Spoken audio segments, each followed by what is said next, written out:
Now turns to Part 4. Part 4. You will hear part of a lecture about architecture. You have 30 seconds to look at questions 31 to 36.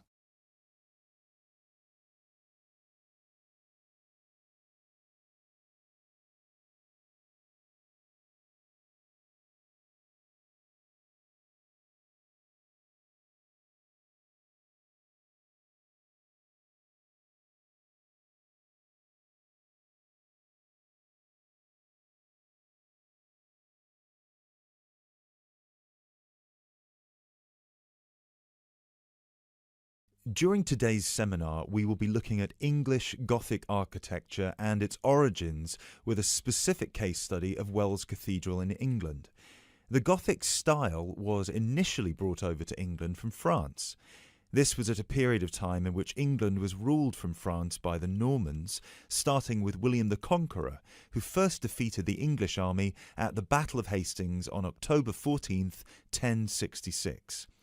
After 1072, when some smaller rebellions in northern England had been defeated, the Normans gained complete control of the English monarchy, which they controlled until 1154. The peace that ensued in England had a large impact on many aspects of daily life. Thousands of French words entered the English language for the first time, such as beef, fruit, city, and hour. French ideas and styles like Gothic also began to flow across the Channel to England too, examples of which can still be seen in the architecture of many listed buildings. A listed building is one that is protected from alteration or demolition because of its historical or stylistic importance. One such building is Wells Cathedral. Construction on Wells Cathedral began in 1175, at a time when Gothic architecture as a style was in its infancy. As a result, it is one of the first entirely Gothic buildings ever constructed. From the first designed to the date it was completed in 1490, Gothic architecture flourished in England. Therefore, later additions to the building were still influenced by this Gothic style, rather than by later architectural styles such as Tudor architecture. Older cathedrals in England would have initially been influenced by Romanesque architecture, alternatively known as Norman architecture in England. As the former name suggests, Romanesque was a building style based on the skills passed on to various areas of Europe by the Romans. When the Western Roman Empire collapsed in the 5th century, these methods were retained by Rome's former colonies and developed further. One such Roman gift to the Romanesque architects was the round arch, also known as the true arch. The Romans perfected this style by using wedge-shaped stones called voussoirs, which created pressure that held the structure together at the top. Cathedrals in England, such as the ones in Ely and Canterbury, were started before the arrival of Gothic architecture. Even though parts of those two cathedrals, which were constructed later, are in the Gothic style, other sections predating the arrival of Gothic architecture are Romanesque. The result is known as eclectic, because the building is constructed using more than one style. All of these cathedrals belong to a group known as the medieval cathedrals of England. There are 26 different buildings that belong to this group in total, all of which were constructed or added to during a 500-year period from 1040 to 1540.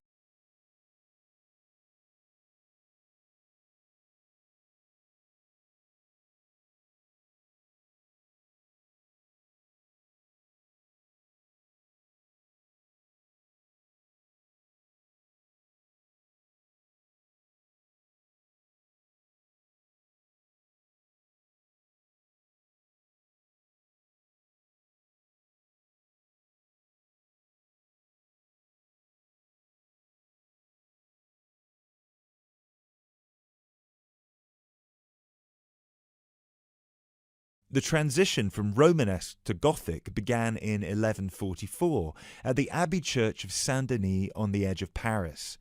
It was here that a Benedictine abbot by the name of Suger had just completed his plan to rebuild the Basilica of Saint-Denis in a new style through which he believed the dull mind rises to truth through that which is material. This refers to one architectural feature in particular, high rib vault ceilings which created much more space inside the cathedral and were designed to draw the attention of people up towards heaven. This design feature also allowed whole walls of the cathedral to be transformed by colourful stained glass. Work started on Wells Cathedral soon afterwards, greatly inspired by Abbot Suger's work. Planned in the crucifix style with the head pointing east and foot pointing west, the cathedral is 126 metres long and the nave is 20 metres high. This is quite low compared to some of the bigger cathedrals elsewhere. Use of tracery, lancet windows and mullions are all characteristic of English Gothic architecture. Whilst examples of all three of these architectural elements can be found at Wells, the lancet windows have no tracery at all, which was more common in early English Gothic architecture before advances were made in the use of mullions and tracery with glass. Lancet windows are tall, thin windows with a pointed arch at the top and are so named because they resemble the weapon often carried by a soldier called a lance. Examples of these lancet windows can be seen on the west front of the cathedral, which is the most celebrated for its life-size sculptures and delicate floral carvings. Inside the pinnacle-topped gable is a sculpture of Christ the Judge.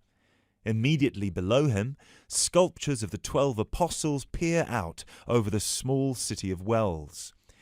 Below the apostles are 9 archangels, which are half-size sculptures.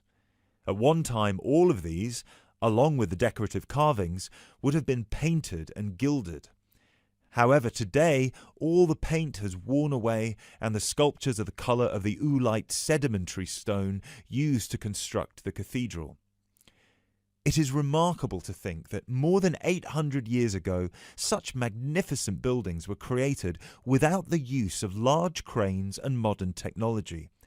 It would have taken much longer, but it is possible to see the high level of craftsmanship and attention to detail that is less common in the modern day. If you enjoy this content, please like and subscribe. After subscribing, please leave a comment below saying subscribed, and we will respond as soon as possible. By subscribing, you're supporting our mission to help others achieve their IELTS goals. Thank you so much for your support.